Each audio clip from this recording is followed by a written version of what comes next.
What's up, everybody? Thanks for tuning in to another episode of the Midwest Slamcast. As always, I'm your host, Ryan Bretsch, and this week's episode, I have Mikeal Dollak Posch of the band Vacant. I've known this guy for 10 years now, maybe a little bit more. Our bands used to play together all the time, coming up in the Milwaukee scene. So we had some fun shit to get into. Definitely hope you enjoyed it as much as I enjoyed talking to Mikeal, because I fucking love that guy. He's an awesome dude. They got some shows coming up I want to plug. At March 1st, they have the Annex in Madison. On March 2nd, they have the 9th Street Pub in LaSalle, Illinois. And March 9th, they have McCulleif's Pub in Racine. So if you're around for any of those dates, definitely go check these guys out because they put on a kick-ass show. Midwest Slamcast is produced at Bretsch Productions, my studio out here in Waukesha, Wisconsin. If you're an artist in the area looking for any recording, mixing, mastering, any video work, feel free to hit me up at bretschproductions@gmail.com and let's do some cool shit together. All right, let's get into the episode.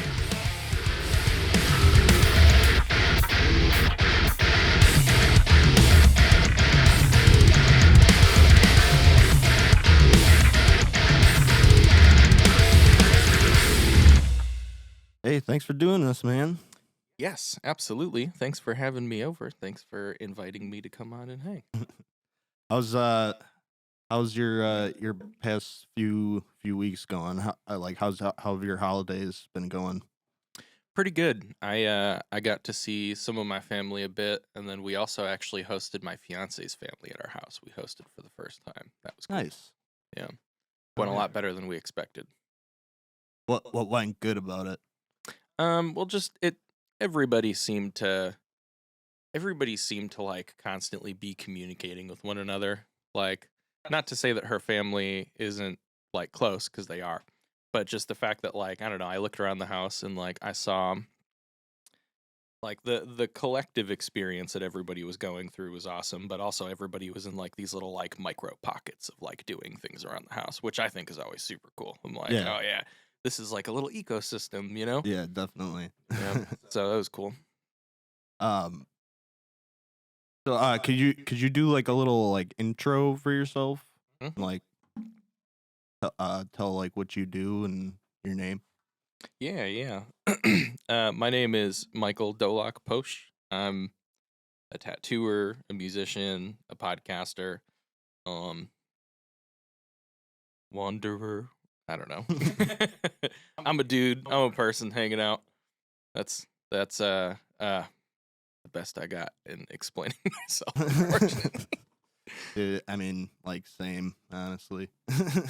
Yeah, it's always it's so weird to sometimes think and become introspective on like the labels in which we assign ourselves. I was just listening to a book before on my way here called Atomic Habits, and there's a section of the book where the author talks about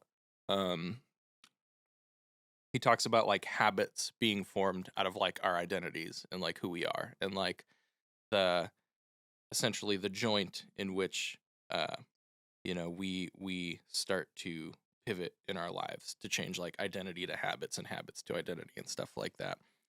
And it's funny to look and try and decide like what roles we're going to assign ourselves, Yeah. of all those things. I actually have that same book right here. Really? Yeah. It's funny that you say that too, because when I was listening to it, I was like, I bet you Ryan has read this book or knows about this book.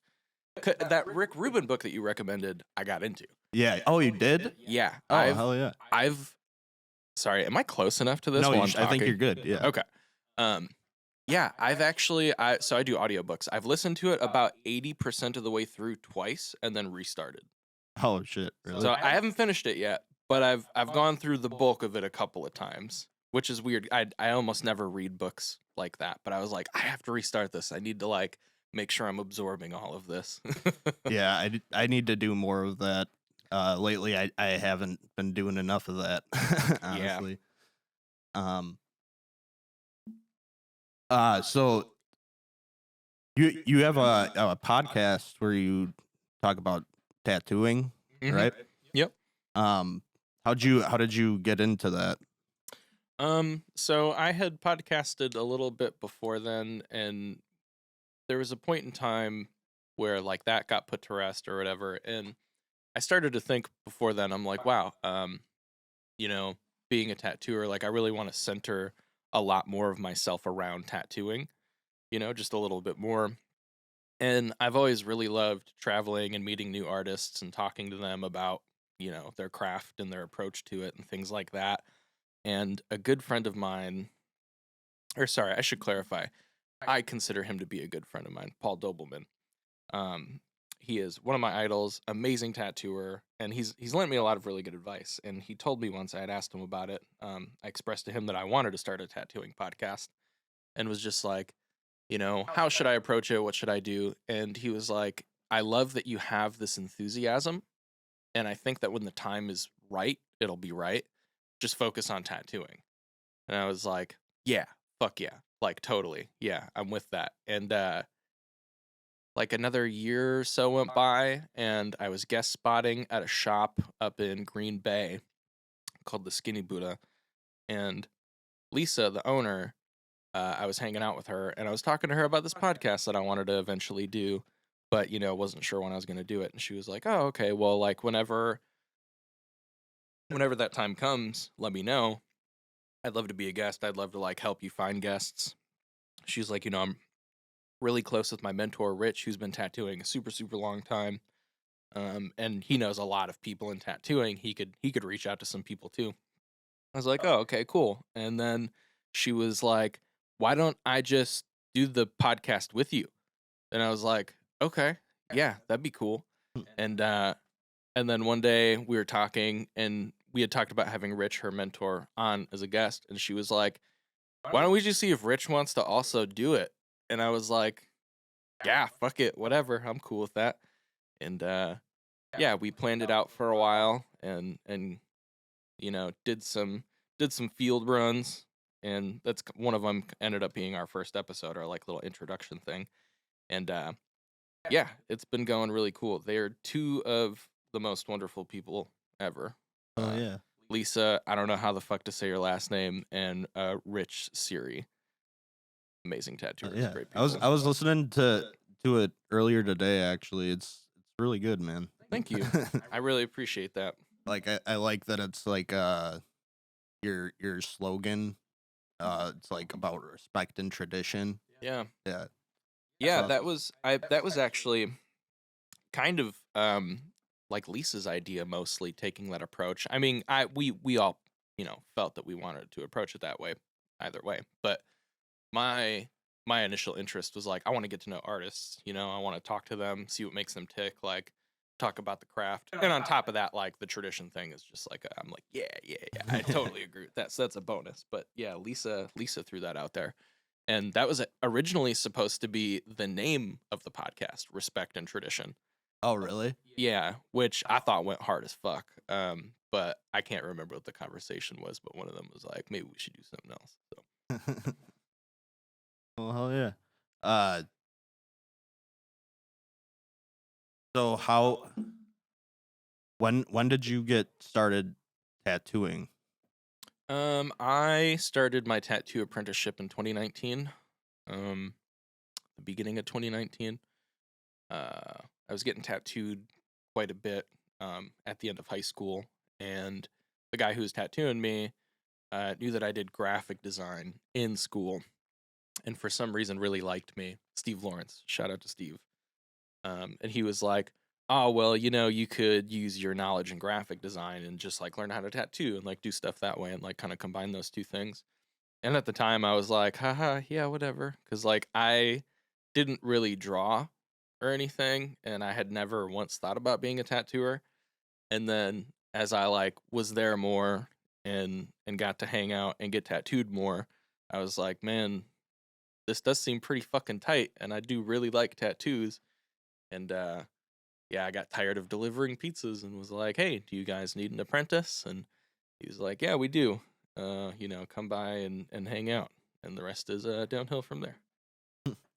Oh yeah. Or uphill, or the rest is It was history. just kind of like a right place, right time Yeah, type of thing. yeah. How long were you an apprentice before you started like doing like paid work and stuff? Technically, I think probably about 8 months, 8 or 9 months.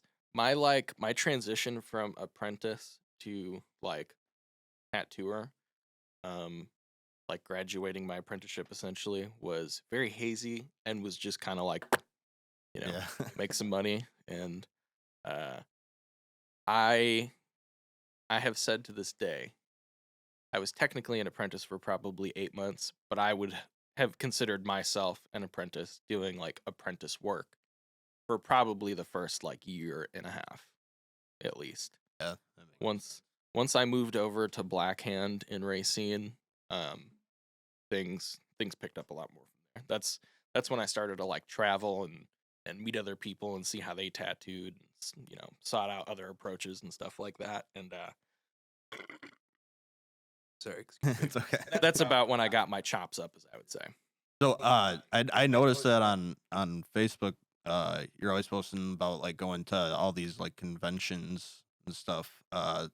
What I've never been to a tattoo convention. What do they do exactly at those?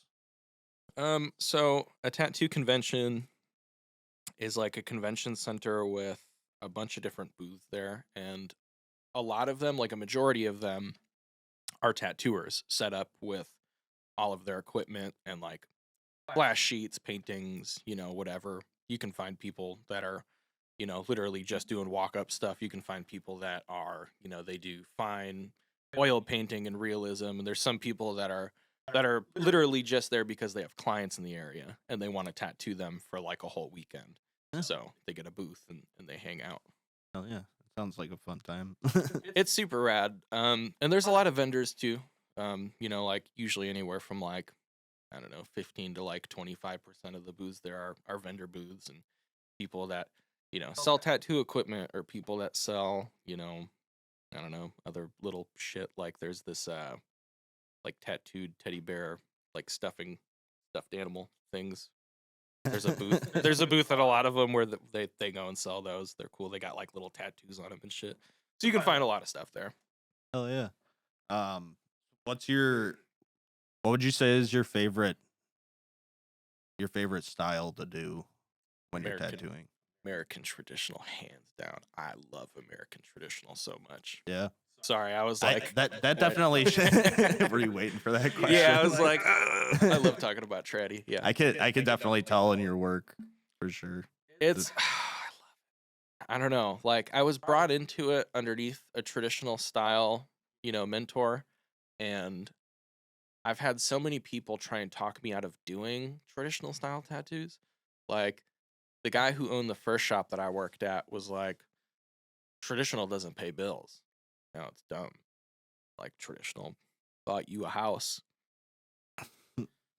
There's people here working that do American traditional that you make money off of. And yeah, I don't know. Yeah, traddy, I mean, that's my bread and butter right there. I love doing all kinds of stuff. Like anything new that I feel I have a pretty good enough grasp on to like, try and take on is always fun to me though. Like I did my first like mandala piece earlier this year, and I don't want to do that shit, but that was super fun. I did one, and it was time consuming and very long, but like so well worth it. Like at the end I was like, okay, this is a set of skills that I know that I have somewhere in me. Like I could get better at this. I could put all my time into it. What is a mandala? I don't know the proper way to explain what a mandala is. Technically, I might get shredded for this. But Try. It's like I mean, it's like fractal designs that involve a lot of symmetry. Okay. That I think it's supposed to be representative of like the collective consciousness or the path of life. I don't know. I can't quote it exactly. I don't know. But it's so very like intricate like work. stuff like the what is it called, the flower of life or whatever. Yeah. That's something that's incorporated a ton in mandala and in geometric work in general. Mm-hmm. Okay. But this one in particular was like a bunch of like dot work and stuff, and that's kind of like So new to me. when you're, how do you? One thing I've always been curious about with tattoo artists is just like, do you just gotta have friends who are your like practice?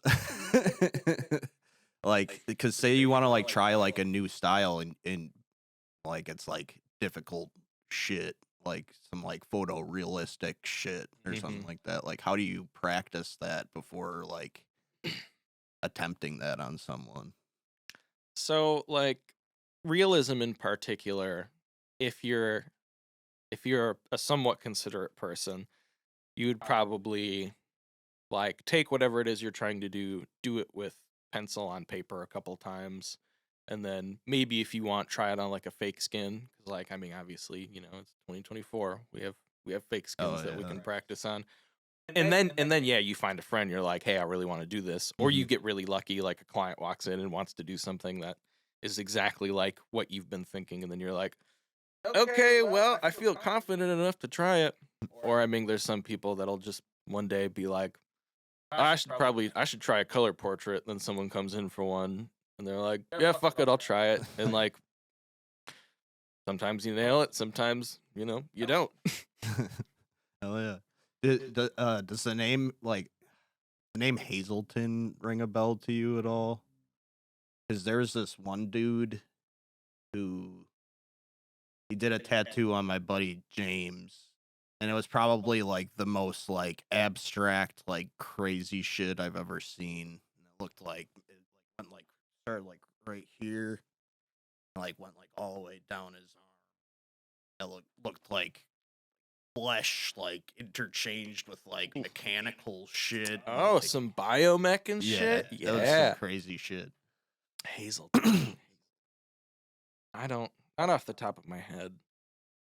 There are some fucking crazy biomech artists from Wisconsin, though. There's one guy in particular, Jason Vogt, who actually started at the same place as me in Racine, way before me, but same shop. That guy kills. He does amazing biomech. Yeah, that shit's always like so fucking wild every time I see it. Um,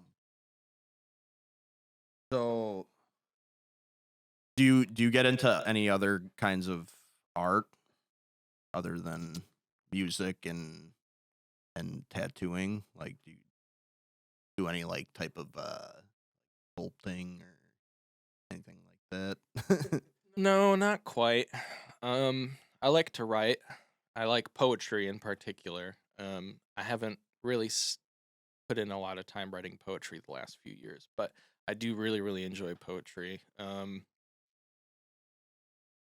I mean, I guess digital art, you could say, because I feel like digital art in and of itself is like a different kind of thing than like pulling out paper and like drawing up like a flash sheet. Yeah.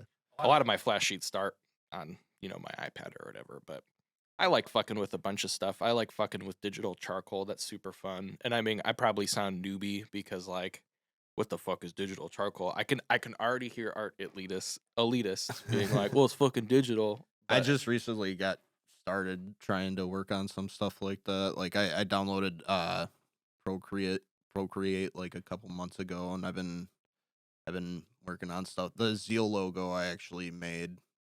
really, Yeah, the word one. yeah, I made that one. I made some other simple graphic design stuff for us. yeah. Procreate is awesome. Yeah. That's what I use. I It's remember sick. I remember just like stumbling on some type of it's like a galaxy like paint brush thing that you can just like basically like drop on the page and make it look like this like cool like fucking like galaxy Mhm. shit, like super simple. I remember just be like, damn, I'm an artist. This shit's fucking tight, dude. I just got a few months ago. I got a Max watercolor pack, like all the shit you could want with like a watercolor kind of texture. That's super cool. I haven't fucked with it much, to be honest, though. I mean, I don't really understand watercolor in general. Yeah, I've never really understood it either. It's always bothered me because I feel like it like sinks through the page anytime. Yeah, But well, I probably just sucked when I was doing it. well, it depends on the paper you have too. You gotta have watercolor paper, and then at that good watercolor paper. I also the last time I watercolored, I was probably in like the 2nd grade or something. So I was probably just like, with the plastic brushes that are yeah. all wiry and shit. Yeah, I get that. Um. So what kind of goals do you hope to achieve in the tattoo industry? I, I've thought about that a lot over the last like few years, and I don't know. Like, I I only like I wish to just give back to it more than I've taken, and through that, like with that as the goal, I believe that the system kind of looks like just doing my best and being attentive and like doing right by clients, doing right by people.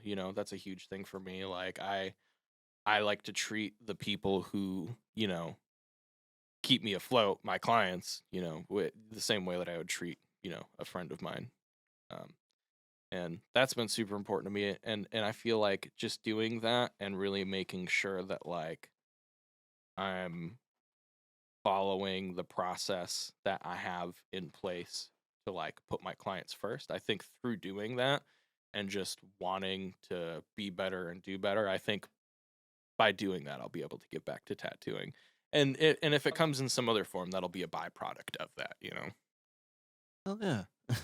So yeah, I don't know. I've thought about it. I'm like, what could I possibly? Because like when I look at all the people that I admire in tattooing, like I feel like there's always like this super special seasoning to him. I'm like Paul Dobleman, for example. Bringing him back up, like that dude does a lot of really classic images, but he does them in a way that is very specific to him.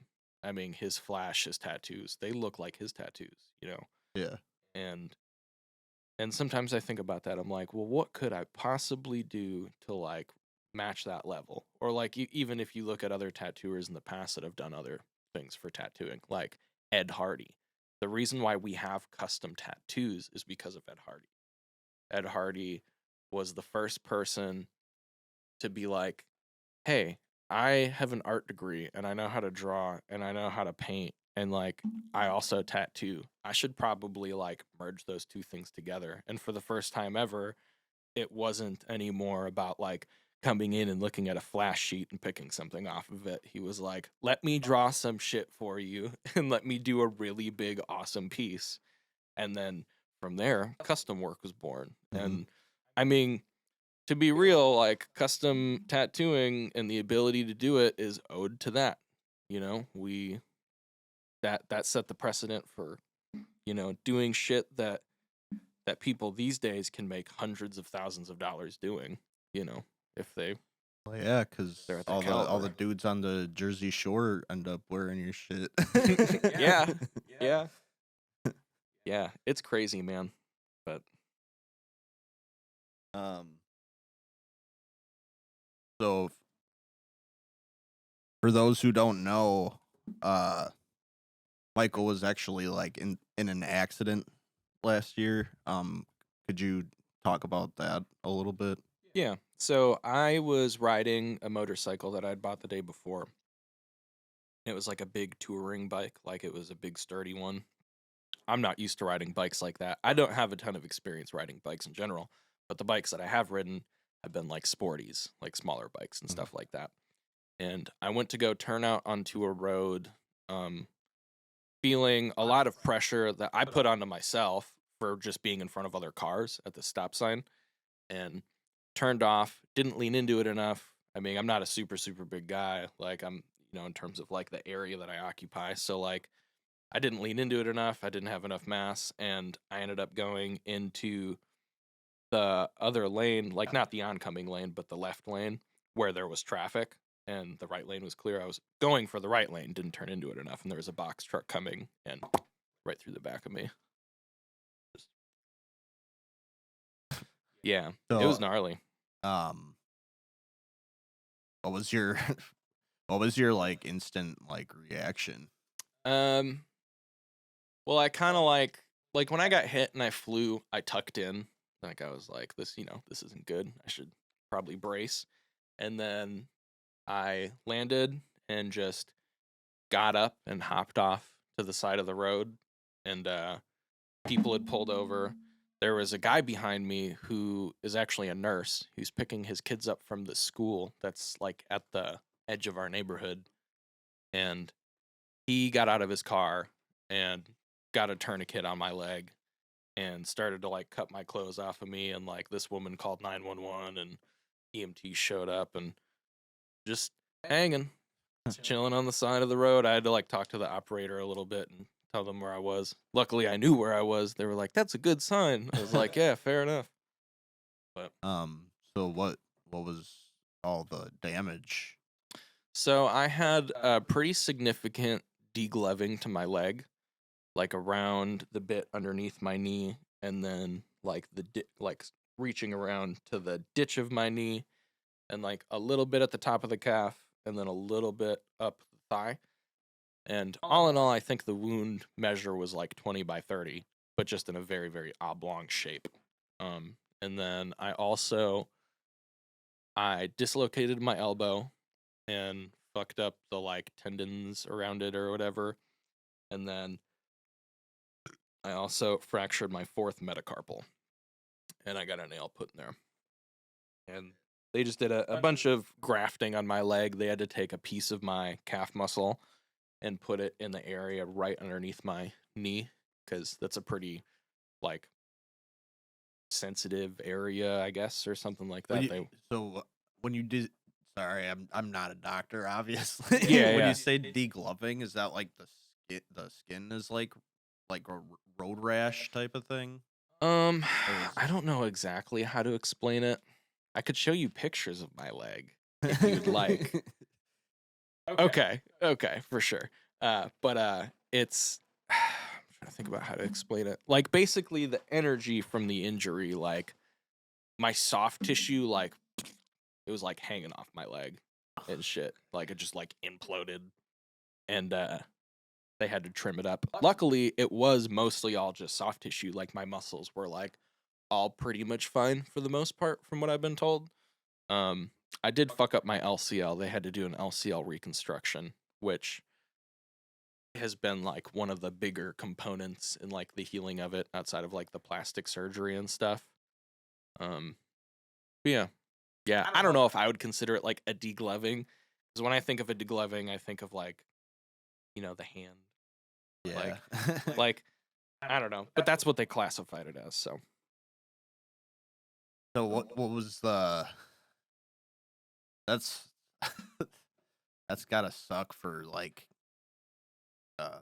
recovery. Like what's the recovery process been like? well, the the first bit of it, obviously, that was I was in the hospital. That was like a month, and then after that, the goal was like go home, chill for a while, like let your plastic surgery heal up, Yeah. like all the grafting and stuff that I had done. We had to just like let that heal. That involved like changing dressings every day on my leg, um, and that fucking sucked. But uh, luckily, my partner, my fiance Kirsten, she was the one doing it, and she's super, super, super, super, super awesome and very considerate, and also used to be a CNA, so she's done a lot of stuff that has involved taking care of people when they're like vulnerable. Oh yeah. She killed that, and then from there, it was about reactivating the muscles in my leg and like getting like lifting my leg up, like being able to like just pick it up and like use my quad muscles to do it. Mhm. Um, and then it from there the plastic surgery healed up pretty good, and then it was just about PT, and that has involved mostly like gaining my mobility back, like my range of motion and my flexion, which is kind of behind at the moment. Like I can get my leg to about 90 degrees, which is pretty good, but it takes a little bit of work to get it there right now.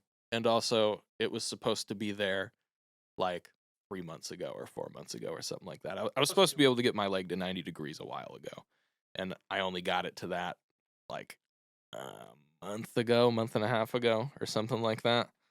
But yeah, I mean, it's a work in progress, right? yeah, yeah. It shouldn't be like stuck or anything, right? Well, the last ortho appointment I went to, my ortho told me that there's a chance that I might stall at 90 degrees, Oh, really? which would suck, but also I don't think is necessarily what's going to happen. There's a possibility that we might need to do another procedure where they will either manipulate my leg to, crank it back and get that full range of motion, or they might have to break up some of the scar tissue in my leg or something like that. Because there's a bunch of scar tissue, obviously, from the grafting and shit like that. So we'll kind of assess that in like a month or so here and figure out like what the plan of action is there. But yeah, right now in PT it's just about strengthening it, getting it, to a place where I can comfortably do tasks. I mean, I can pick my dogs up and I carried an amp at our show. I carried my 2x12 orange and was like, yeah, this is fine. And then That actually kind of leads me into what's it been like getting back on stage? it was awesome. It was at the Void in Racine, which is a really, really small place. That's where we started the year at. Yeah, I played drums Yes. for Past This Prologue. I'm so sorry. Yes, that's right. That's right. At the first show. Yeah. That That was a blast, man. Dude, isn't it fucking rad there? Yeah, Void it is is. cool, man. So how did your first show back? It went good. It went good. There was lots of people there that I saw the first time around, which was super sick. I got to see a bunch of my friends. I felt like we had like one of our tightest performances, which was great. And we had 2 rappers play. Oh yeah. Yeah, the first guy, Average Pit, my buddy Tyler, killed it. That guy rocks. That guy, he's got such a fucking good flow. And then this other guy named Lobos, Romeo Villalobos, but his stage name is Lobos. That guy fucking kills too.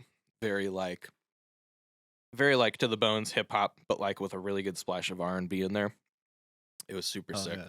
And then these other guys of Venganza played another band from Racine. Those kids fucking rip. I know. I always see one of them. I forget what his name is. It Mark. shows. Was that Mark. Yep, Mark. Yeah. Yeah, he's a Yeah. cool dude. Yeah, Mark's the shit. I always enjoy talking to that guy. Yeah, I love Mark. He's super cool. We went to high school. I love how like enthusiastic that guy's like super enthusiastic about Mhm. everybody's band. I love people like that in the scene. Yeah, hell yeah. Dude, he's awesome. I love Mark. Such a good guy. So another question, just because I actually kind of saw you post about this on Facebook. I've heard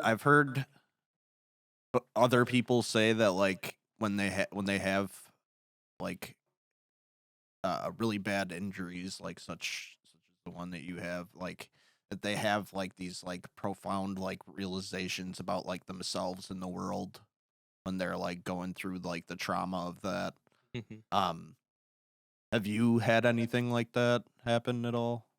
Yeah, actually, when I was in the ambulance getting transported to my flight for life, they gave me what I can assume to be a very large dose of intravenous ketamine. Okay. And I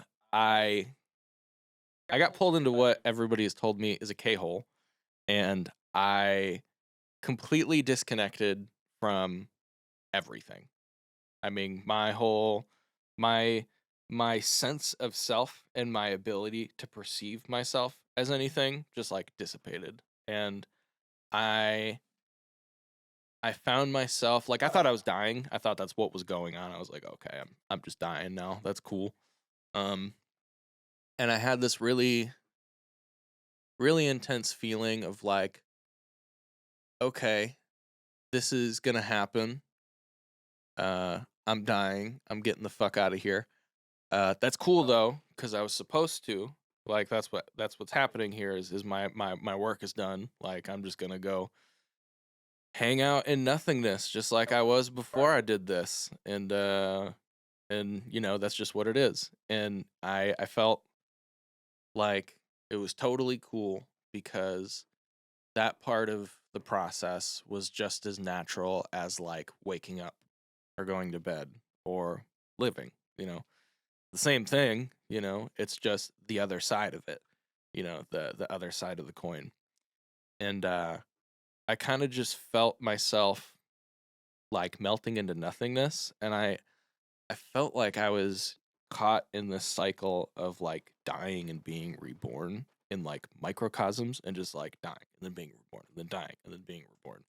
And like, yeah, I don't know. And then it started to fade off. It started to wear off. I was getting stuffed into a helicopter, and I was like, this is the fucking craziest drug I've ever taken in my life. Like, I came out of it, and the EMT was talking to me about my band, which I don't know if that was the ketamine or if maybe I said something about my band while I was just like fucking in a trance.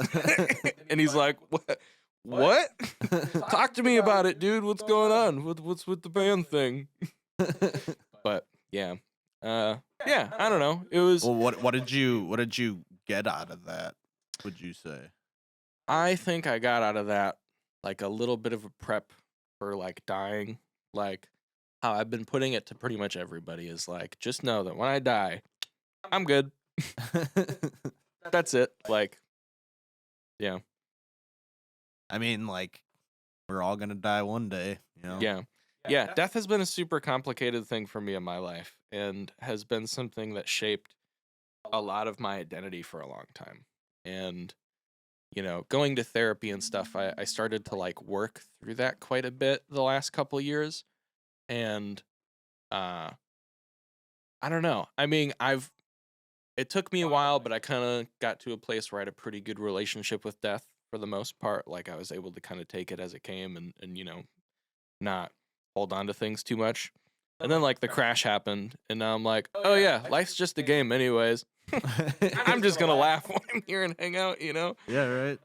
So yeah, I don't know. I guess Draw shit out people's arms. Yeah. Like life is so hilariously melodramatic. Yeah. Like it is insane.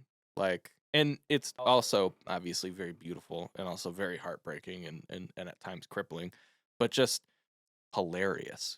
Yeah. I don't know. I think once you see the experience of life from like just ever so slightly, like the very slightest bit, outside of like what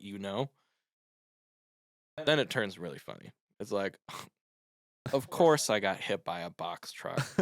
That's such a me thing to happen. Personally, that's how I felt. I was like, oh yeah. I mean, really dumb shit does happen to me quite a lot, and I have done some really dumb stuff in my life. Like I blew up a microwave with an egg when I was 8. I was like, damn. of course I got hit by a box truck. I blew up a microwave with an egg. It just makes sense. What, you just put an egg in there? Yeah, I just popped it in there and just Damn, blew the whole thing up. yeah, and it was on a day. I wouldn't think that would happen, but yeah, me neither. I mean, I didn't know what was gonna happen, and I honestly don't know what I expected out of the whole thing. But it was on a day when there was a bunch of tornadoes and one touched down in Kenosha and ripped the roof of a Burger King off. oh shit. So my parents were pissed. They were like, "You could have been stuck without electricity. The house could have burned down." And I was like, "It's just a fucking egg." Sorry, I didn't think that was gonna do that. But yeah. So how did you get your start in music? So I grew up with a very good friend who I met in kindergarten, whose dad, as far as I knew, his occupation was being a rock star. He played in a band. He played in a punk band, called Bound to One, and I grew up over there most of the time. Just like hanging out and seeing them and what they did, and they introduced me to like punk music and shit. And yeah, I just always wanted to be like him, be like Kevin. That's his name, Kevin Glass. I just wanted to be like Kevin, really. So like I started to, love music and love being around instruments and stuff like that. Nobody in my family did shit, and like my household was basically just like country music.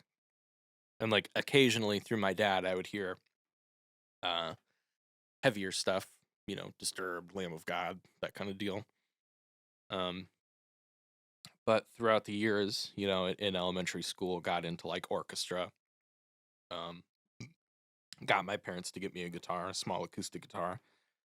And from there just, dug into it as much as I could. Oh yeah. Seems like you branched out quite a bit. Like you do quite a bit of like piano stuff, right? Hmm. And yeah, I listened to pretty much like your whole like discography. Oh, Like thank at you. least with Vacant voice and like your solo stuff. Yeah.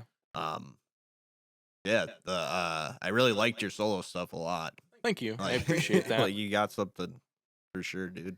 I need to do more. Yeah. I need to do more in that field.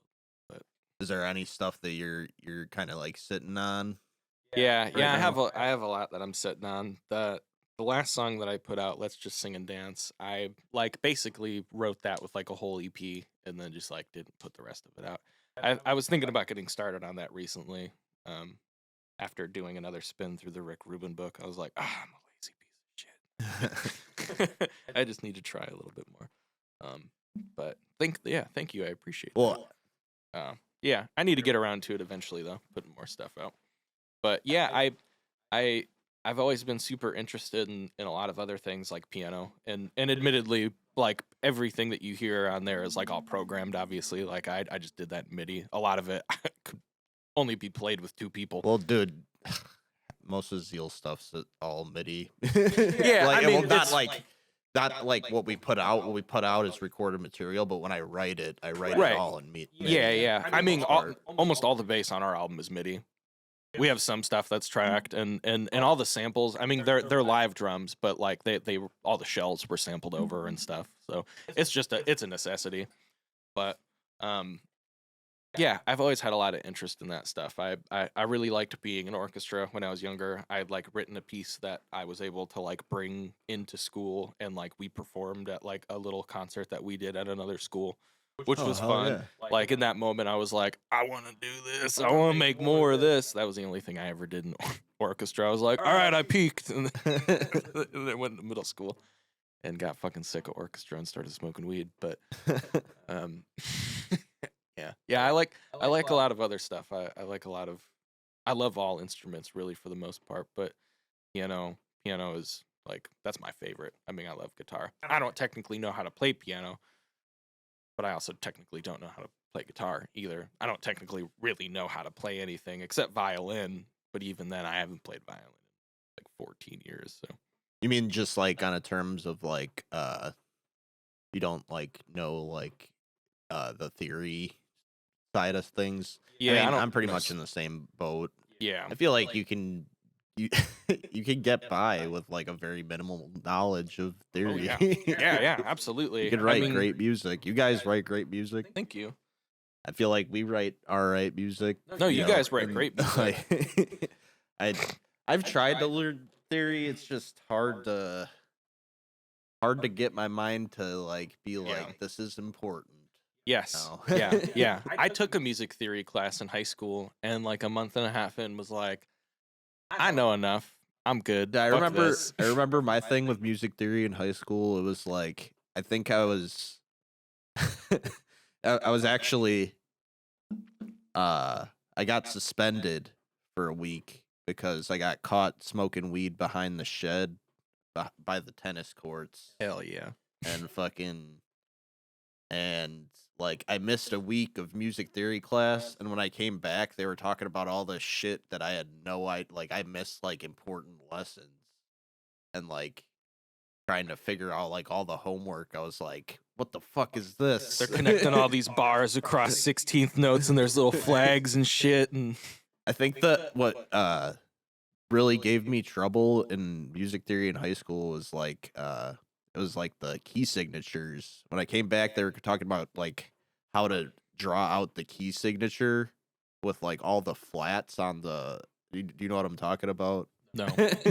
No. Like certain key signatures have like certain flats on certain spots on the like scale, Mm-hmm. but I could never fucking understand that shit. Yeah. Because I I gave up just on missed that. like the important lessons where they shared it, but Yeah. I mean, there's really only so much that you need to know, really. yeah. I mean, so much of music, and especially so much of the music that like we work on, like heavier stuff, like a lot of it is very just intuitively based. Yeah. You know, what feels good, Mhm. what you think sounds good, you know? I mean, As long as you got like a good ear, I feel Yeah. like you could, and a good like grasp of the instruments and stuff, you can Yeah. make pretty good shit, you know? yeah, I totally agree. Or you can make some bullshit, but Yeah. You can make both. Fuck it. Yeah. like Ryan Mishler's joke band. Has he ever told you Drug about Butt? that? Drug Butt? my buddy Dom was a part of it. Oh, really? Yeah. Yeah. he told me all about it. Oh, yeah. Drug Butt was the shit, though, Yeah, honestly. Yeah. That was a band that just like started at like parties that they they would have. They're just like, let's just write the stupidest shit. Yeah, and I think that's awesome. I Yeah. think that's so cool. I was gonna ask, do you consider yourself more of a guitarist or a songwriter? I guess probably more of a songwriter. I consider myself to be the best worst guitarist that I know, if that makes sense. Like I am absolutely terrible at playing guitar. My technique is shit. I can get myself to play well and play with some pretty decent technique if I take the time to drill myself every single day. Or at least a few days leading up to like a show or something. But realistically speaking, as long as I can practice relatively consistently, I can play okay. I can't like fucking sweep pick. I can do a pinch harmonic like 70% of the time if I'm lucky. Yeah, I know what you mean. Sometimes just dunk, like, oh fuck. So like I don't know. But I also don't necessarily feel like I'm a songwriter either. Cause like even though like there's a lot of stuff that I construct myself, like all my solo stuff and shit like that, and I can put together like a song. I still always feel like there's something missing in a way. And it's I don't know. When I think of a songwriter, like I specifically think of Dallas Green. Dallas Green is an amazing songwriter from City and Color. I've heard of City in Color. I don't know who Dallas Green is. So Dallas Green is City and Color. Dallas and Green. He goes under the stage name City and Color because you know Dallas and Green is City and a Color. Okay. And he hires out like bands and stuff nowadays in all of his albums. But it started out as just him with an acoustic guitar and you know whatever. And when I think of a songwriter, I think of that guy. He's also in Alexis on Fire. He's one of the guitar players in Alexis on Fire. But his music always like when I listen to it, when I listen to his lyrics, I think about like it always to me I'm like, oh wow, this sounds like an amazing poem. Like with just an amazing, you know, song paired to it, but like this is like an amazing poem. Like this is like reading a story. And like he is very good at conveying messages through lyrics in a very like non-aggressive way towards himself or really towards anyone else. His lyrics are still very like poignant and like they're very colorful and he chooses words very well and what have you, but I don't know. He's just very like kind to himself and kind to others through what he writes, but can still take accountability and can still express things very thoroughly and like be transparent on what he feels or where he sits and what he's talking about. And I don't feel like that when I write stuff a lot of times. Like there's very few times where I'm like, okay, I think this was all a very good like happening of things just happen. Like, oh, for some reason, these lyrics that I wrote, I think work really well with the song that I was, able to, somehow get away with writing in a productive way. Because there's so much shit that I do that just sits on a computer that I do fucking nothing with. Yeah, I think that's just everybody. Yeah, who writes right. songs. Yeah, totally. And I don't know, because of that and because of like my idolization of, certain artists such as, City and Color, Dallas Green, I am always shooting to try and get that same feeling from my music that I get from that stuff. And so far I haven't gotten it, which is okay, because I've also learned to like surrender to the process, like, okay, like this doesn't give me the same feeling that a City and Color song gives me, but this gives me another kind of feeling. Well, I think that's like kind of like a good sign for you because your stuff is really good. Thank you. And that shows like you're very like humble because like for instance we're about to get into your record you guys released this year, but I just wanted to say when I was listening earlier, the acoustic songs on Cathartic Beauty like really stood out to me. Thank you. Your singing on those was like primo, man. Like, Thank you. Almost like bringing like a tear to my eye and shit. Like it was like really good, dude. Like I was like really impressed with the Roscoe. Well, both there's two, right? Mm-hmm. Yep. The both of them really impressed me, but I like the Roscoe's one. Thank you. Like that was probably my favorite song on the record was the Roscoe's acoustic. I appreciate that, man. It's funny, those were the first things that I did after being able to play guitar again from my accident. Yeah, literally when I recorded those two, I still couldn't really quite like use my hands very well yet. So like I did know Forever First. That one was really fucking hard to play, dude. Like it was like my hand. Yeah. It was gnarly. Thank you. I really appreciate that. Those I am very insecure about those ones. Mostly just because I mixed and technically mastered them myself. To anybody hearing this, I'm gonna let you in on a little secret. Those two acoustic versions are not mastered. Oh, really? They somehow got uploaded as like before they were mastered, like they were mastered, but I uploaded the wrong versions of them.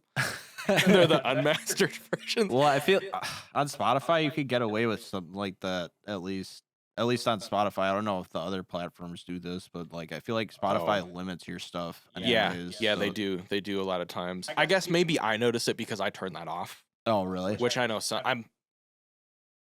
I'm sure some people have noticed that, but I feel like most people just have that on.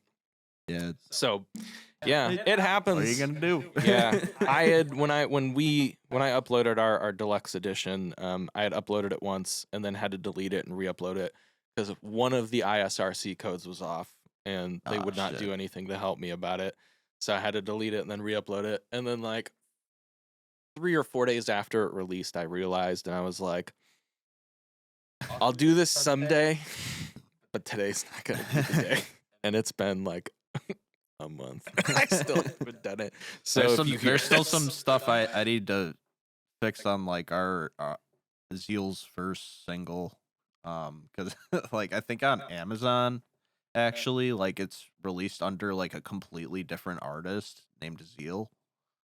Whoa. So like I need to fix that. Yeah. How do you even go like that's I mean I'm lazy when we do distro. Like I just put it into DistroKid and like I think we have to like message Amazon. Yeah, I was gonna say like, hey, this is not in the right spot. Yeah. Is there like an Amazon for artists? There probably is. Yeah, I'm sure there is. That's what I mean. We don't have that. I didn't set that. It's on Amazon.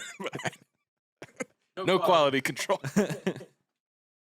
AMQC. So I do kind of want to get into some like 11th hour onset stuff because we used to play shows all the time in my old band, which is basically Zeal is like basically Ad Astra 2.0. And basically. And Vacant Voice is basically EH Yeah. 2.0. yeah. It's crazy, dude, because we used to be playing shows together like 10 years ago. Yeah. Yeah, literally 10 years ago this year. Notably, I remember playing at the Metal Grill. Played at the Metal Grill a bunch of times, and Did we played together in Racine once, right? Yeah. At My Wicked Way. yep. That was our first show ever. Oh, really? Yeah. Shit. Were you Yeah. guys like headlining that one? No. No. No, we opened. We Oh, opened really? and it was literally all the dudes in Amber My Ember and our family. And that was that was it. Oh, Nobody really? else was there. Yeah. Actually, no, sorry. A couple of the people from what were they called? Not Have Heart. That's different. Heavy Heart. Heavy Heart. Yeah, I yes. remember Yeah, they yeah. played. That's Yep. where I met Dan Perez and Charlie was there, and I think Josh Wasserman was there, and I think To Paint with Fire played too. yeah, they headlined that. Mhm. Actually, no, I think maybe they went right before Amber My Ember. I think Amber My Ember might have headlined. That might have been it. One or the other. They played second to last, or Amber My Ember played second to last. One of That the might two. have been it. Yeah. Oh Man. my God. Crazy times. Was that a B2 show or was that? No, that was I a don't think couple so. of the dudes in Amber My Ember put that on. Yeah, and then that venue closed. we got to sign the wall though, which they just probably painted over. Yeah, that was the only show I ever remember playing there. Yeah. And then I think we did one at the Borg Ward. Probably. Yeah, with To Paint with Fire. Yeah, probably. Yes, when Was that the someone one when somebody kicked a hole kicked in a hole in the wall, Yep. and metalcore got banned. Yeah. Yeah, metalcore got banned. Yeah, but they still they had Knocked Loose and Kingmaker in there. Oh yeah, like What?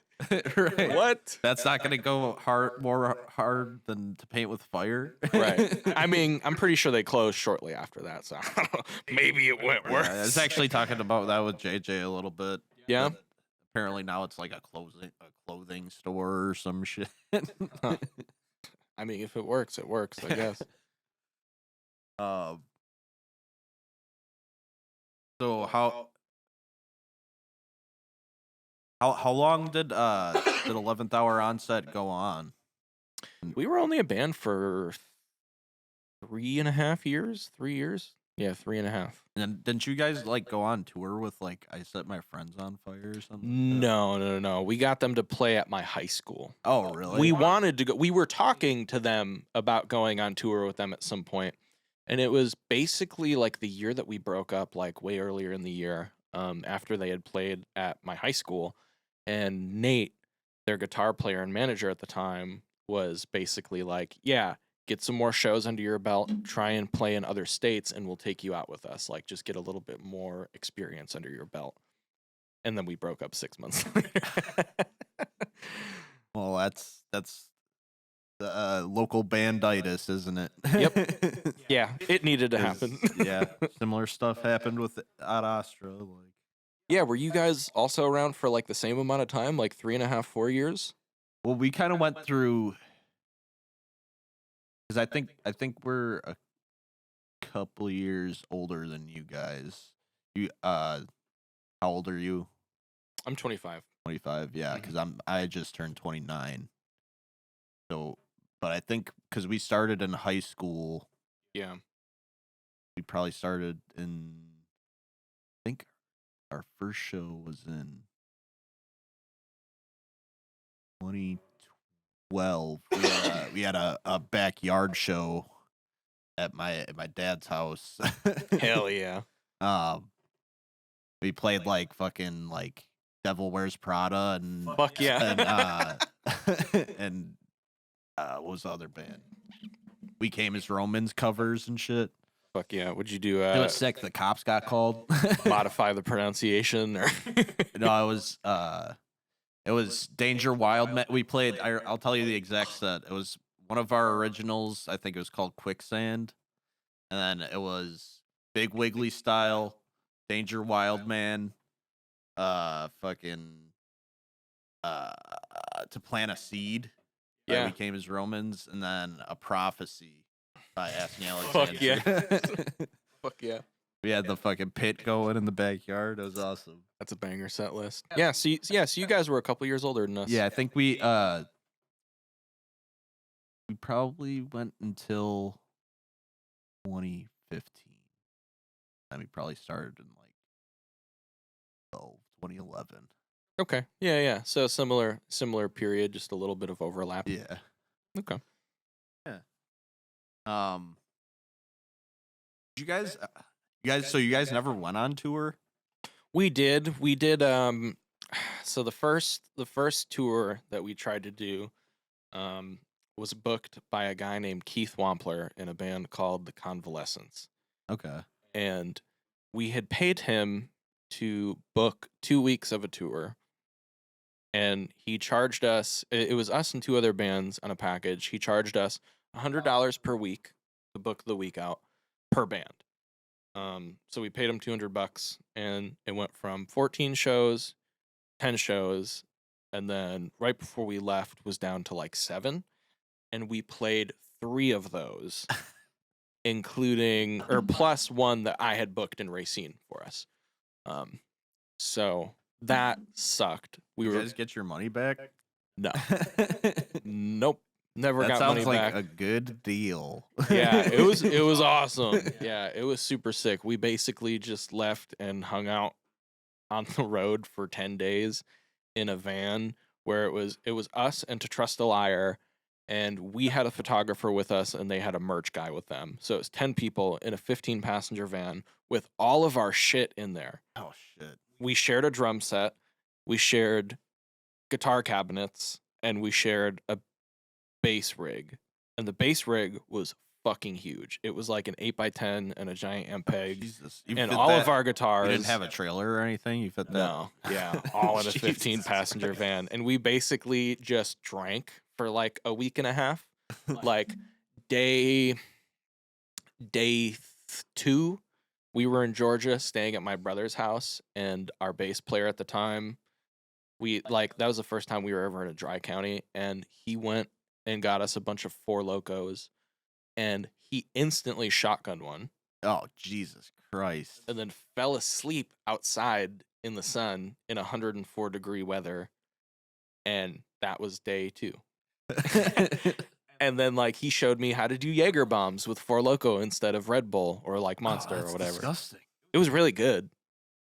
It was purple Four Loko with Jaeger. Yeah, Surprisingly very good. I can't believe that you're putting the words "for loco" and "really good" in the same sentence, because I know I have just nothing but horrible experiences with Four Loko. Me too. But I could admit that the taste was good. The taste was good. I was like, oh, this is pleasant. I mean, it gets you fucking hammered. But maybe I just puked it up too many times, because anytime I think about the taste of Four Locos, it's just like. I fucking feel that, dude. The last time I had Four Loko was a couple of years ago, and I had it at Brad's house because he was moving out of his childhood home. And one of the first things that we ever got drunk with together was Four Loko. So we got some Four Locos, and we were like hanging out. And I made plans with a buddy of mine that night, another tattooer who I'd never kicked it with before, to get breakfast. And we were like up chatting about it till like 5 a.m. And we got together at like 8:30 a.m. And I was so fucking hungover, dude. I got up at one point, like 5 minutes in, I got up to go to the bathroom and threw up all over the floor of this diner. I felt so fucking bad. And the waitress was like coming with a mop. I was like, I'll do it. And she was like, no, keep going. I was like, okay. Then I went and threw up more in the bathroom. And oh, God. Yeah, basically left there and smoked a bowl in my car and then fell asleep in the parking lot and just slept. Sometimes that's what you gotta do. Yeah, it's fucking horrible. So, talk about the origin of Vacant Voice a little bit. Like, how did that get started? Vacant Voice, it started off as like kind of like a little like love project of mine, like a love child essentially. Like EHO broke up and I was like, I want to keep making music. I was like, I need to keep making music. So, you know, I got the idea that like every 18-year-old does whose like first band breaks up. And I was like, I'm gonna write the best new metal album by myself. And I was like, I'll just find other people to play. And it obviously didn't go that way at all in any regards. I started playing with a couple other people, and we went through a few iterations early on, which involved Brad and I, and then like Brad like dipped out, and we tried to make it work with a couple other vocalists, and eventually it was like, no, maybe not. And then Brad was like, "Yeah, let's do the thing again." And I was like, "Okay, cool." And then we got into what we thought was kind of our final lineup and put the whole album together, and then found our final lineup right before the album got put out. I mean, essentially, like we we got really close to just like breaking up before like anything had ever even happened. And we knew Shane, our drummer from To Trust a Liar. He was on that first tour with us. And Ethan, our other guitar player, is a good friend of, or he's technically like Brad's brother-in-law's cousin or something like that. They just like knew each other from growing up. And Ethan is a fucking killer guitar player and has a bunch of like solo stuff that he's done. So we knew him from that. And we tried to get him to play in EHO, but he was like, I'm 15, I can't play in a band. And we were like, okay, fair enough. And I had actually started tattooing him a couple months before asking him about it. And I tattooed him one day, and a few days later, our other guitar player, Ryan Katka, at the time, great guy. I fucking love Ryan. Yeah, He's an I angel. know Ryan. I'm gonna go see him right after this. Oh, nice. Yeah. Tell him I said what's up. I will. He stepped away, and I hit Ethan up and was like, "Hey, are you ready to play in a band yet?" And he was like, "Yeah." I was like, "Okay, cool." And I mean, we already had the album done, but that was it. I mean, literally nothing else. We didn't have album art. We didn't have a name. We had 2 different names before we came to Vacant Voice. And with Shane and Ethan, just got everything done that needed to be done. And we were ready within like 7 or 8 months to like put everything out. And we would have had the album put out probably 2, maybe 3 years earlier than we did. But the people that we were playing with at the time in that current lineup, there was someone in it who just kind of refused to put any money into it.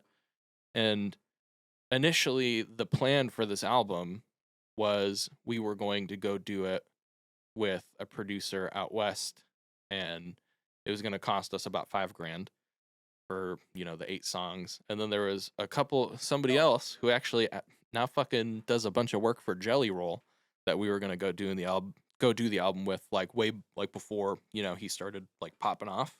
And again, we were quoted $5,000, and this person just didn't want to do it.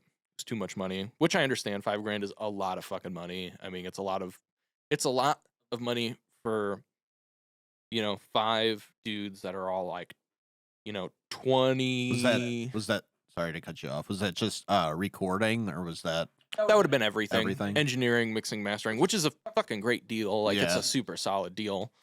But again, you know, is a lot of money Mhm. for, you know, dudes that are 20 to 23 that are all, you know, working full time, trying to just like get by to put together.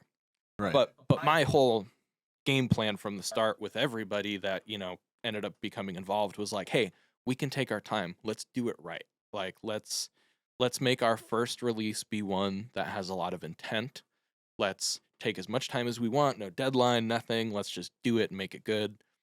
And this person in particular just didn't want to put in any money into it. And when we would make steps forward in what we were doing, every few months when it was time to like enact whatever it is that we were doing next that we had already discussed, this person would be like, what are you guys talking about? Why are we doing this? And then it would be like, okay, we have to have this discussion again. Yeah. Like, and it just kind of came to a head, and that person left, to join another band, and Ryan, at this point, this was 3 or 4 years after we had started working on everything, so he was just kind of burnt. And like it seemed like everywhere we turned, it was like, oh, we got to fork out more money. I mean, first we have to pay someone to engineer the drums. And then, well, could we pay someone to engineer the guitars? We could do that ourselves. Let's do that. Well, now we have to pay someone to edit the drums because, oh yeah, editing live drums is fucking hard. We don't know how to do that. And then I was like, okay, well, now we have to pay someone to engineer the vocals. Okay, well, now we have to pay someone to make MIDI of the bass because the bass takes suck. Okay, well, now we have to pay someone to mix and master. All in all, we spent the fucking $5,000 that we were going to spend originally, but all we got was inconsistencies in quality control. And the album still, I think, turned out, good for what it was, and it could have been far worse. But there's a bunch of little things that, like, no matter what, I'm always going to be like, I wish we would have done that with one person, Yeah. and we couldn't, unfortunately, with how things were kind of going in our camp at the time. Like, we have always had a mindset with everything that, like, we will bend so we don't break. Be the first to bend so you don't break, So, like, if one person is like, we shouldn't spend any money on, having someone edit the drums, we could take that money and pour it into ads, which is, like, essentially what this person had told us. We're like, okay, well, because we want to make this work, we can maybe try doing that. And then, oh shit, well, we can't edit these drums ourselves. We actually do have to hire someone for this. Yeah. And, it was like the last second, like, oh yeah, shit, we should probably hire someone for this. So because of that, it ended up taking 2 to 3 years longer. And as soon as we locked in the right lineup with Ethan and with Shane, everything got done in 6 months. Oh yeah. I mean, the album was done. Luckily, that was the bulk of the work. But like getting the content, figuring everything out, figuring out what we wanted to do as a band, and making sure that we were all like in the same place, happened very quickly. Luckily, with it being the right lineup. Yeah. Well, I'm glad that all came together, dude. Because you guys are fucking killing it. Like, Thank you, man. I see your numbers and shit you guys are putting up. Like, that's for a first year. That's like really, really good numbers and shit. And like, thank you. Not to mention the music is really good. And you guys pull it off live. Your drummer's like sick.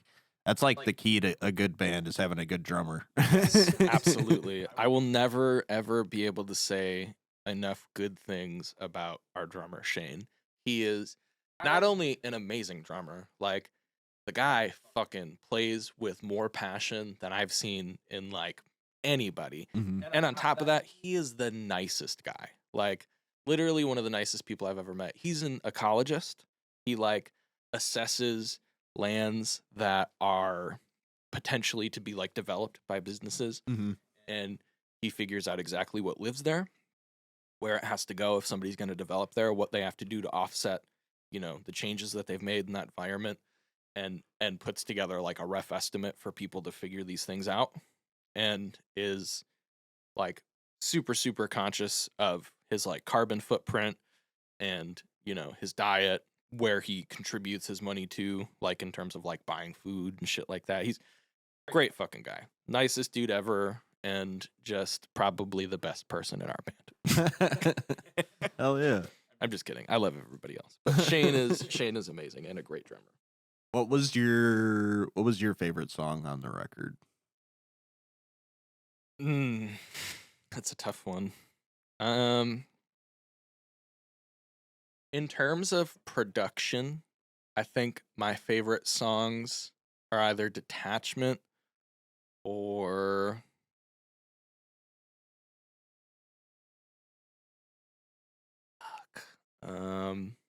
Self-Surrender. I like that one a lot. I like all of them pretty equally though, for different reasons. One thing I really wanted to do in Cathartic Beauty was like retain like a dynamic sound, like keep everything kind of different. Because I really like records like that. I really like records that aren't really like fastened to like one sonic like atmosphere, ambiance, or whatever.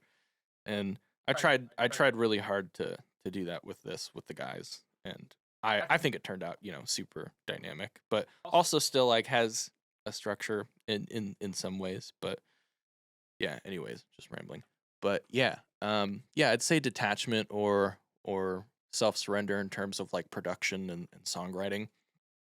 I do really like Roscoe's Violent Dreams. I just don't really love the production on it. So Um, that one's about an acid trip, isn't it? it is not. Oh, it's not. No, that one, Roscoe's Violent Dreams, is about mortality. It's about dying. Okay. Well, there's one that was. I remember Brad saying live that it's about an acid trip, right? Yeah. Well, Cathartic Beauty, and that's about a mushroom trip. Oh, a mushroom trip. Yeah, Okay. yeah. We that song is about that whole experience, and that was kind of like the overarching theme of like the whole album, kind Oh, of. really? Yeah. There, it like all kind of ties into this point in time where we were just very, I don't know, we were very introspective, like as individuals, and that mushroom experience in particular, um, was really defining for us. Like we got done with it. It was me, Brad, and Ryan. It was Brad's first time taking mushrooms, and it was a fucking wild one. And at the end of it, like I had taken a picture of this tree that just looked amazing for some reason. Like we were all looking at it, we were like, "This is good. We're on to this." And I was like looking at it, I was like, "Dude, Cathartic Beauty," and they were like, "What?" I was like, "Cathartic Beauty. That's the name of the album." They were like, "That's fucking awesome." and yeah, that's kind of like it. Just like picked us up from there, and like at that point, we had like probably 60 to 70% of the album done, in terms of like just demoing, um, and yeah, I don't know. From there, that was just kind of like the narrative that we ran with. We all had a very like interlocking experience when we did that, and yeah, it was at a point in time where there was a lot of like crossroads, for probably all three of us, me, Brad, and Ryan. I remember it was a month after Mac Miller died, Oh shit. because we ate the mushrooms and we were walking to this park in Cudahy, and I remember at first we were like, let's listen to some Mac Miller, and then we were like, never mind, we're gonna get super sad because he just died, and we all love Mac Miller, and yeah, yeah. So Cathartic Beauty is about a mushroom trip. And it's funny. I remember Brad saying that live. I remember afterwards, I was like, "Dude, don't tell people that." He was like, "What?" I was like, "Come on, man. We sound like hippies up there." I don't care anymore. But at the time, I was like, "Come on, man. Don't do that. Let's just keep it to ourselves. It's a nice little gym." Um. So, who would you say were your like your biggest influences when you were writing the record? I almost hear. I could be completely off, but I almost hear some like Midwest like emo vibes. Could be completely off on that, but I definitely see what you mean. I don't know. I mean, well, okay, so we all definitely are, like me, Ryan, Brad. Um, we were kind of the core songwriters of everything. I mean, we do all like that kind of music. Ryan in particular, a little more than I think probably me or Brad, but we do have like those streaks of Midwest emo in us. But I would say, I don't know, at the time, it's kind of hard to remember. It was at such a weird pivotal point in my life. I I definitely was listening to a lot of Era and August Burns Red, and a lot of Circus Survive and City in Color. Um, but we also had carried over quite a few things from EHO. Like there's 3 or 4 songs on the album that have something from like an EHO song that like we never put out, or was like the foundation for like a song or something. yeah. So there was like it was just kind of a weird fusion of like what we were into at that time mixed with like what we were writing when we were like 16, 17 that we just never ended up using. And Yeah, there's definitely parts in at least one of Zeal songs that is like reminiscent of an Odd Astra song. yeah. Because I was like the main writer in Ad Astra. So like, even though I was playing drums, I was like writing Yeah. most of the songs.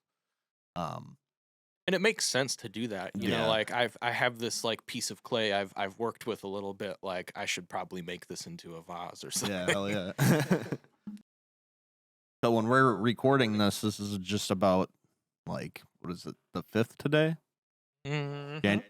January 5th. Yeah. But yeah, so this is right at the beginning of the new year. So what do you hope to achieve this year? I really want Vacant Voice to. We're planning on doing some like weekend runs. Yeah. Just going somewhere within a day. Yeah, you guys a day's got driving. that one coming up this Yeah. next week, right? Yeah. We're playing a show Yes. on the 13th. 13th. Yep. Yeah. In Cudahy. I'm stoked for that one. That one's Yeah. gonna be super fun. That's Me gonna be too. like a fucking homie hang fest. Yeah, dude, I'm super fucking ready for that. I'm so fucking ready for that. Yeah. We're hoping to do a couple more of those. We've got some new music that we're gonna go cook up in March, and hopefully throughout the year we can just kind of start to, find ways of playing in other places where, we think it'll be productive for us to go and, hang out and play and try and make some new fans and yeah, that kind of deal. Oh yeah. I'm super stoked. Me too, man. Anything else like not non-music related that you're hoping to achieve? I want to get back to traveling with tattooing. Yeah. I was on a little bit of a hot streak for a while, and then the beginning of 2023, I was like, okay, I'm just gonna like cool down a little bit. And then I was like, fuck it. I want to travel a ton, and I was like, I'm gonna go down south and hit a couple places down south and just kind of hang out. And then the crash happened, and I was like, fuck. Which I'm at the point now in my independence where like I luckily can travel again if I really want to.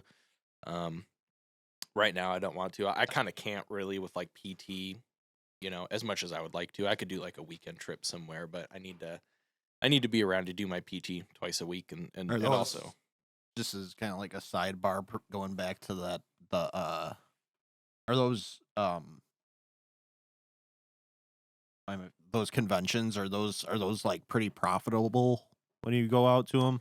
they can. It depends on the show and depends on the location of it. I've gone to some conventions and most of the time the goal is to break even and then make a little bit more. Okay. Yeah. For it to at least make sense. If you can break even, it's cool because, then at least at that point you can like hang out, kick it, and, do something cool maybe. There are some shows that you fucking lose so much money. I went and did one in New Orleans in 2022 and did one tattoo the whole weekend. It was a $200 one. And the booth alone is $750. So I was like, all right, cool. I came here to spend all my money. But I got a dog, so I got our dog Pluto. He's cool as fuck. So What kind of dog? he's a pity. Oh, nice. Yep. Big old lug nut. Very sweet guy. Very distinguished. Oh yeah. He's a very distinguished dog. That's awesome. Our dog Jackson just the word I would use to describe him is like, I don't know, he you use distinguished because he always looks distinguished. I'm guessing he always looks worried. So he I could see that with that like guy. he always looks like like he's really concerned. Life is still new. He's like, am I being perceived right now? I am being perceived. I'm gonna take a piss. So my kind of my wrap up question is, if you could go back in time to when you were like starting off, whether you can go any way here. You could go either like music or your tattooing or whatever direction you want to go here. Just take it whatever direction you want to go. If you could go back in time to when you were young or like starting off in one of these things and give yourself one piece of advice, what would it be? It's hard to narrow that down to one thing, But it's funny because I actually did an exercise with my therapist recently where I wrote a letter to my younger self, and a few of the key points that I had made that I would have liked my younger self to have known was like, one, like, be kind to everybody. Like, let that just be like the leading thing. Like, don't worry about anything else. Just like be kind. Don't be a fucking dick, because like you're gonna be a fucking dick and you're gonna hurt people when you do that. Like, don't do that. And another big thing for me was like, I don't recall, a condensed a point of, something, a point that I made in a couple points. Another one being, to just not attach myself to like the things that I thought were cool, because like for a long time in life, I was like bullied, didn't really have friends. And then like at one point in life, like when I started like skateboarding, I like made friends, I lost weight, and like I started like really leaning into music and stuff, and I let that really define my whole experience as like a person and an individual. And I was like, oh, this is the shit that matters. Another thing being, don't let that shit matter. Like, it's cool, it's sick, it's awesome to have like cool friends and have fun, but like, that's not super important. Like, there's not a lot of value that's going to come from that. And another point being, like, your head is big, you don't know fucking anything about anything, especially music. So like, just listen more than you speak and take everything that you can as like a tool for, growing and aging and running into new experiences. Just like let it all, be a mirror, take things for what they are, polish your mirror, and then do the fucking work you need to, and just don't be an asshole to people. Oh yeah, I like that. Be a mirror. I like Thank that a you. lot. Yeah, that's it's that whole concept of like just being a mirror is like a super important thing for me that I got from a Ram Dass book called Polishing the Mirror. And basically the whole concept of it is like, the best thing I can do for you is to work on me, and the best thing you can do for me is to work on you, and like that's all we got to worry about. Like, don't fucking worry about other shit, just like worry about you, and if you do that, like, you'll help other people in that same go, Oh yeah, those are great. Thank you. Yeah, honestly, I'll just come out and say it. I think this is probably like one of the best podcasts so far. Thank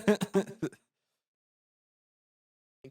Like, I I felt like appreciate it got that. like really like introspective and stuff, Yeah, well, right off the rip, I was high and weird and was like, yeah, man. Me too. I feel like I kind of like started a little slow, but once we got rolling, I felt like it turned into something good. So Yeah, I fully agree. I'm grateful you came in to do this today, man.